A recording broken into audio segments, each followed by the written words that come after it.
आधुनिक भारत के इतिहास में आज हम टॉपिक करेंगे object to type new type के क्वेश्चन। आधुनिक भारत के इतिहास में जो पेपर फर्स्ट है और पेपर सेकंड है बच्चों, पेपर फर्स्ट है आपका आधुनिक भारत का इतिहास और पेपर सेकंड है विश्व का इतिहास। आधुनिक भारत के इतिहास के अगर देखा जाए तो यहाँ क्वेश्चन पहला जो क्वेश्चन आता है उसमें वन लाइनर कितने वन लाइनर 10 क्वेश्चन आता है। कितने क्वेश्चन आता है? 10 क्वेश्चन आता है।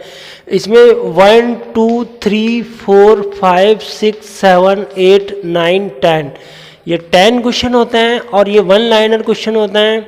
यहाँ 1 क्वेश्चन होता है 2 अंक का 1 क्वेश्चन होता है। अगर एक क्वेश्चन का वन लाइनर में आप आंसर देते हैं तो आपको 2 अंक प्राप्त होते हैं। वन लाइनर क्वेश्चन का 1 क्वेश्चन जैसे मैं आपको बता रहा हूँ कि प्लासी का युद्ध कब हुआ था, प्लासी का युद्ध कब होता है। दूसरे क्वेश्चन की अगर मैं बात करता हूँ यहाँ पे तो इलाहाबाद की संधि कब होती है, इलाहाबाद की संधि कब होती।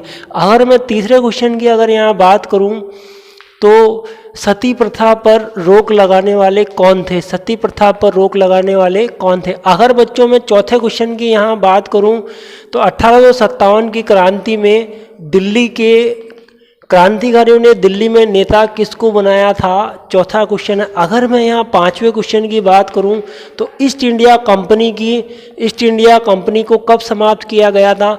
अगर मैं यहाँ छठे क्वेश्चन की बात, ये सब वन लाइनर क्वेश्चन है, ये वन लाइनर 10 क्वेश्चन है और 10 क्वेश्चन वन लाइनर क्वेश्चन है। अगर मैं छठे क्वेश्चन की बात करता हूँ बच्चों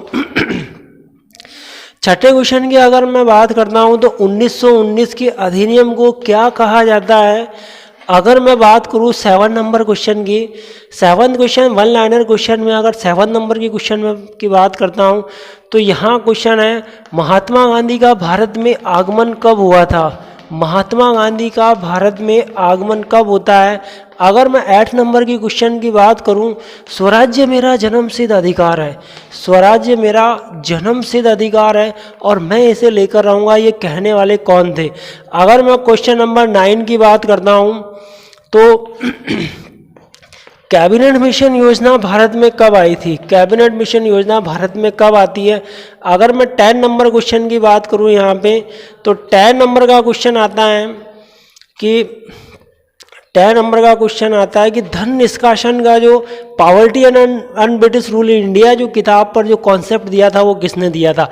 यहाँ आपके 10 क्वेश्चन है। ये बीए पार्ट सेकेंड ईयर के सभी बच्चे अच्छे से जानते हैं, इन्होंने फर्स्ट ईयर का एग्जाम फर्स्ट ईयर के पेपर इन्होंने अटेम्प्ट नहीं किए हैं। इस टाइप से 10 क्वेश्चन आते हैं उनके compulsory BA part first year में। अब बीए पार्ट्स सेकेंड ईयर के बच्चे सब जानते हैं, सेकेंड ईयर के बच्चों ने बीए पार्ट फर्स्ट ईयर के भी एग्ज़ाम दिए हैं, सेकेंड ईयर के नहीं दिए हैं इस बार, तो उनको पता है कि 10 क्वेश्चन वन लाइनर 10 क्वेश्चन है, 1 क्वेश्चन आया आपके 2 अंक का। ये 10 क्वेश्चन कंपलसरी करने होते हैं। कितने क्वेश्चन है? 10 क्वेश्चन है, ये कंपलसरी आपको करने होंगे। पहले क्वेश्चन करने पर आपको 2 अंक प्राप्त होते हैं, ये 2 अंक प्राप्त होते हैं, 2 प्राप्त होते हैं। इस तरह से आप 10 क्वेश्चन करते हो तो 2 से मल्टीप्लाई किया 20, कितना नंबर आएगा आपका? 20 नंबर आता है। अब हम ऑब्जेक्टिव टाइप क्वेश्चन में अगर हम देखते हैं बच्चों, ऑब्जेक्टिव टाइप क्वेश्चन में जो 10 क्वेश्चन आते हैं इनके अलावा 10 क्वेश्चन और आते हैं और इन 10 में से आपको केवल कितने 5 क्वेश्चन अटेम्प्ट करना है। कितना क्वेश्चन अटेम्प्ट करना है? 5 क्वेश्चन अटेम्प्ट करना है। ये 1 क्वेश्चन जो होगा वो 4 अंक का होगा। ये वन लाइनर क्वेश्चन नहीं होते हैं, इनमें आपका 1 क्वेश्चन जो होगा वो 50 वर्ड्स में होगा। वो कितने वर्ड्स में होगा? वो 50 वर्ड्स में होगा। 1 क्वेश्चन जैसे आया यहाँ पे 1 क्वेश्चन नील की नीति 1 क्वेश्चन आया है। दूसरा क्वेश्चन यहाँ पर आया है आपके, दूसरा क्वेश्चन लॉर्ड कॉर्नवालिस का न्यायिक सुधार आया है, न्यायिक सुधार आता है। तीसरे नंबर पे क्वेश्चन आया पील कमीशन क्या है। यहाँ 4 नंबर पे क्वेश्चन आया वुड डिस्पैच क्या होता है, डिस्पैच क्या होता है। यहाँ 5 नंबर पे 50 वर्ड्स के अंदर क्वेश्चन आता है भारत में ये मुस्लिम लीग के उद्देश्य क्या है, मुस्लिम लीग का उद्देश्य क्या है। यहाँ छठे नंबर पर अगर हम 50 वर्ड्स क्वेश्चन में अगर हम बात करें तो छठे नंबर पे क्वेश्चन आता है आपके यहाँ पे बाल गंगाधर तिलक, इस पर आपको 50 शब्द लिखना है। 7वें नंबर पे क्वेश्चन आया आपके ब्रह्म समाज क्या है। 8वें नंबर पर आर्य समाज पूछा गया। 9 नंबर पे अगर पूछा जाए तो बम्बई और गोवा, बम्बई और गुजरात, इनका जो राज्यों का पुनर्गठन किया गया था वो किस तरह से किया गया था, राज्य पुनर्गठन आयोग की स्थापना कब हुई थी। 10 नंबर पे अगर क्वेश्चन पूछा जाए 10 नंबर पे अगर क्वेश्चन पूछा जाए तो 1857 की क्रांति के कारण क्या थे। ये 50 वर्ड्स में देखिए 1 2 3 4 5 6 7 8 9 10, ये कितने क्वेश्चन है बच्चों, 10 क्वेश्चन है। 1 क्वेश्चन आता है आपके कितने शब्दों में आ रहा है, 50 वर्ड्स में आ रहा है। 10 में से आपको 5 क्वेश्चन अटैम्प्ट करना है। आप चाहे तो 1 क्वेश्चन अटैम्प्ट कर सकते हैं, आप चाहे तो 4 क्वेश्चन अटैम्प्ट कर सकते हैं, आप चाहे तो 7 अटैम्प्ट कर सकते हैं, आप चाहे तो 10 अटैम्प्ट करोगे फिर भी आपके 4 ही क्वेश्चन हुए, एक क्वेश्चन और रह गया। आप इस 2 को अटैम्प्ट करो तो इस तरह 1 2 3 4 5 क्वेश्चन है। ये 5 क्वेश्चन अटैम्प्ट करने पर अगर 5 को आप 4 से मल्टीप्लाई करोगे तो कितना आएगा, 5 को 4 से मल्टीप्लाई करा तो यहाँ पे 20 आया। और यहाँ पे 10 क्वेश्चन है, 10 को 2 से मल्टीप्लाई करा तो यहाँ पे 40 अंक आया। वहाँ कितना अंक आया, 20 अंक आया। यहाँ पहले के हमने देख रहे हैं 1 लाइनर क्वेश्चन में 40 अंक आ रहे हैं और second number objective type question में हम देख रहे हैं कि 20 आ रहे हैं। तो 40 और 20 कितना होता है, यहाँ पे 60 होता है। यानी 60 नंबर का मैटर हमको तैयार करना है। जो थ्योरिकल क्वेश्चन आते हैं वो 3 क्वेश्चन अटैम्प्ट करने होते हैं और इस तरह अपन को यहाँ पे 60 नंबर का जो मटेरियल है उसमें आपके फ्री का नंबर है। आप आराम से इतिहास में 85 नंबर ला सकते हैं। 85 नंबर 100 में से, अगर 60 में से अगर आपके 50 नंबर आते हैं और उधर आपके 35 नंबर होते हैं तो भी 85 नंबर होता है 100 में से। यहाँ हम ऑब्जेक्टिव टाइप क्वेश्चन में आज हम 10 क्वेश्चन देखेंगे। Question number 1, question number 2, question number 3, question number 4, question number 5 और इधर question number 6, question number 7, question number 8, question number 9, question number 10 question की बात करेंगे। और ये 10 क्वेश्चन कैसे होंगे, 1 लाइनर क्वेश्चन होंगे। एक पेपर में 10 क्वेश्चन आते हैं 1 लाइनर के, प्रत्येक क्वेश्चन 2 अंक का होता है। अगर मैं बात करूँ कि पहला क्वेश्चन है, पहला क्वेश्चन बता रहा हूँ आपको। जैसे पहला क्वेश्चन है कि भारत में बक्सर का युद्ध कब हुआ था और किस किस के बीच में हुआ था। बक्सर का युद्ध कब होता है और किस किस के बीच में होता है, ये पहला क्वेश्चन है। इस पर हम डिस्कस करेंगे। तो बंगाल के अंदर बक्सर होता है। बक्सर नामक मैदान कहाँ पर है, ये भारत के पूर्वी क्षेत्र बंगाल के अंदर है। बंगाल के नवाब उस समय कौन होते हैं, बंगाल के नवाब उस समय मीर कासिम होते हैं, मीर कासिम। इधर अवध के नवाब कौन है, सुजाउद्दौला है। और इधर आपके मीर कासिम पहले नंबर के हैं, सुजाउद्दौला दूसरे नंबर के हैं और तीसरे नंबर के कौन आते हैं, मुग़ल सम्राट दिल्ली का शाह आलम आता है। तो यहाँ 1 2 3 ये 3 महान शक्तियों ने मिलकर अंग्रेजों के गवर्नर रॉबर्ट क्लाइव का एक सेनापति होता है हेक्टर मुनरो और 3 महान शक्तियों के अंदर एक बक्सर का युद्ध होता है। और इस बक्सर के युद्ध में भारत की 3 महान शक्तियाँ पराजित हो जाती है और हेक्टर मुनरो क्या होते हैं, ये विजित हो जाते हैं। हेक्टर मुनरो यहाँ विजित होता है और 3 महान शक्तियाँ पराजित होती है। पहले क्वेश्चन पर बात करने के बाद बच्चों अब मैं दूसरे क्वेश्चन पे आ रहा हूँ। दूसरा क्वेश्चन क्या रहेगा, भारत के अंदर इलाहाबाद की संधि कब होती है। तो भारत में इलाहाबाद की संधि 1765 ईस्वी के अंदर इलाहाबाद की संधि होती है। इलाहाबाद की संधि कब हुई थी, 1765 में हुई थी। अगर तीसरे क्वेश्चन की अगर मैं बात करता हूँ तो यहाँ देखिए अब भारत के अंदर सती प्रथा पर रोक लगाने वाले प्रथम भारतीय गवर्नर जनरल कौन थे? तो सती प्रथा पर रोक लगाने वाले जो गवर्नर जनरल थे उनका नाम था लॉर्ड विलियम बेंटिंक। क्या नाम होता है? लॉर्ड विलियम बेंटिंक नाम था। अगर मैं क्वेश्चन नंबर 4 की बात करूं तो भारत में ऐसा कौन से गवर्नर जनरल थे जिनका सबसे ज़्यादा सम्मान किया जाता था, जिनको फूलों से माला पहनाकर स्वागत किया था, जिन्होंने भारत में स्वायत्तता प्रथा को प्रारंभ किया था? तो वो कौन है? वो लॉर्ड रिपन होते हैं। कौन होते हैं? लॉर्ड रिपन होते हैं।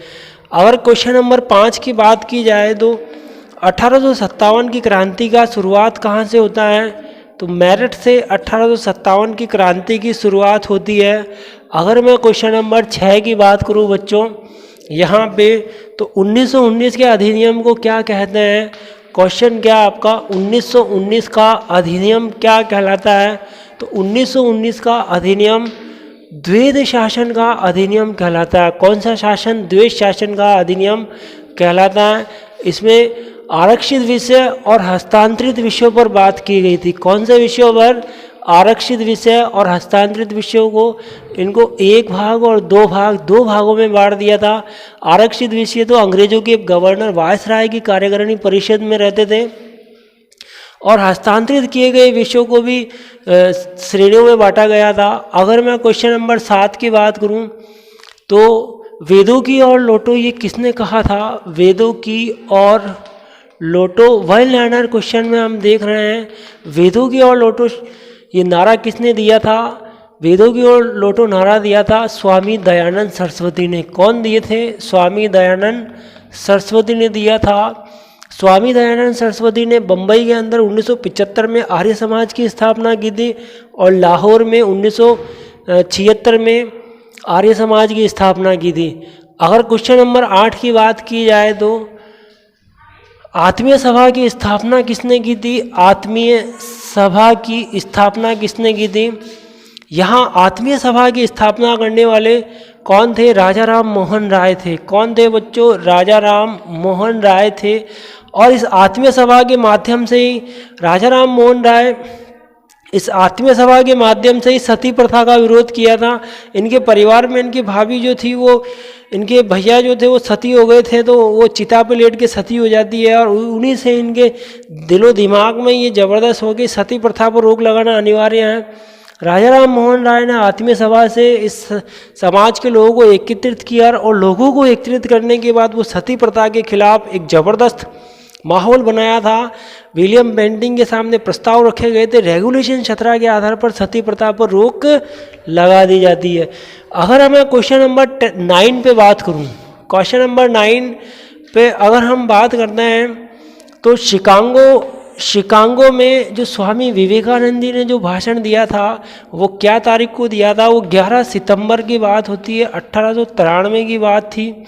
शिकागो में जो उसने ओजस्वी भाषण दिया था, आध्यात्मिकता का जो भारत की संस्कृति, हिंदू संस्कृति का जो आध्यात्मिक जो स्पीच दिया था, वो आज भी हर व्यक्ति के दिलो दिमाग में छाया गया। ऐसे जो विरले पुरुष जो हुए थे वो उनको आज पूरी दुनिया याद करती है। अगर मैं 10 क्वेश्चन की बात करूं बच्चों, तो 10 क्वेश्चन हमारा ये रहेगा कि 1857 की क्रांति के बाद ईस्ट इंडिया कंपनी का क्या रोल रहा था? 1857 की क्रांति के बाद ईस्ट इंडिया कंपनी का क्या हुआ? तो 1857 में 1818 के अधिनियम में ईस्ट इंडिया कंपनी को समाप्त कर दिया था, और भारत का प्रशासन अब ब्रिटिश सरकार के हाथों में आ चुका था। तो यहाँ हम 10 क्वेश्चन की बात कर रहे थे, 1 2 3 4 5 6 7 8 9 10। 10 क्वेश्चन में मैंने आपको 1 क्वेश्चन से मैंने शुरू किया है। हमने बात की थी बच्चों, आज की क्लास में हम 10 क्वेश्चन करेंगे, और ये 10 क्वेश्चन आपको कितने अंक दिला के लाएंगे? ये 20 अंक आपको दिलाएंगे। और मैंने यहाँ 10 क्वेश्चन लिखे हैं, 10 आंसर दिए मैंने आपको। तो एक बार मैं वापस इस 10 क्वेश्चन का रिपीट कर देता हूँ। भारत में बक्सर का युद्ध कब हुआ था? तो ये 1764 ईस्वी में हुआ था। पहला क्वेश्चन है। दूसरे क्वेश्चन की अगर हम बात करते हैं तो इलाहाबाद की संधि कब हुई थी? 1765 में हुई थी, ये दूसरा क्वेश्चन है। अगर मैं तीसरे क्वेश्चन की बात करता हूँ तो लॉर्ड विलियम बेंटिंक सती प्रथा पर रोक लगाने वाला गवर्नर जनरल कौन था? प्रथम governor general Lord William Bentinck थे जिन्होंने सती प्रथा पर रोक लगाई थी।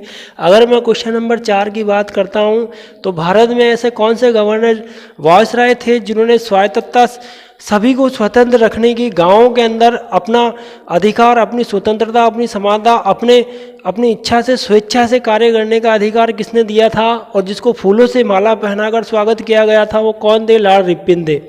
अगर मैं क्वेश्चन नंबर 5 की बात करूं तो मेरठ आता है। 1857 की क्रांति की शुरुआत कहां से हुई थी? मेरठ से हुई थी। अगर मैं क्वेश्चन नंबर 6 की बात करता हूं तो 1919 के अधिनियम को क्या कहते हैं? 1919 के अधिनियम को द्वैध शासन का अधिनियम कहा जाता है। अगर मैं क्वेश्चन नंबर 7 की बात करता हूं तो यहाँ एक नारा दिया था, वेदों की ओर लौटो, और ये वेदों की ओर लौटो नारा किसने दिया था? यहाँ स्वामी दयानंद सरस्वती का नाम आपने सुने होंगे, इसने सत्यार्थ प्रकाश पुस्तक लेकर सारी दुनिया को चकाचौंध कर दिया था। अगर मैं क्वेश्चन नंबर 9 की बात करता हूँ तो शिकागो सम्मेलन में, विश्व धर्म सम्मेलन जो चल रहा था, उसमें भाग लेने वाले भारतीय धर्म सुधारक कौन थे? तो स्वामी विवेकानंद जी का नाम आता है, जो 11 सितंबर 1893 ईस्वी में और अपना ओजस्वी भाषण देके पूरी दुनिया को चकाचौंध कर दिया था। अब मैं अगर 10 क्वेश्चन की बात करूँ तो ईस्ट इंडिया कंपनी का जो रुतबा जो था वो 1600 ईस्वी में ईस्ट इंडिया कंपनी शुरू हुई थी। वही ईस्ट इंडिया कंपनी क्या हो गई थी? फिनिश हो गई थी।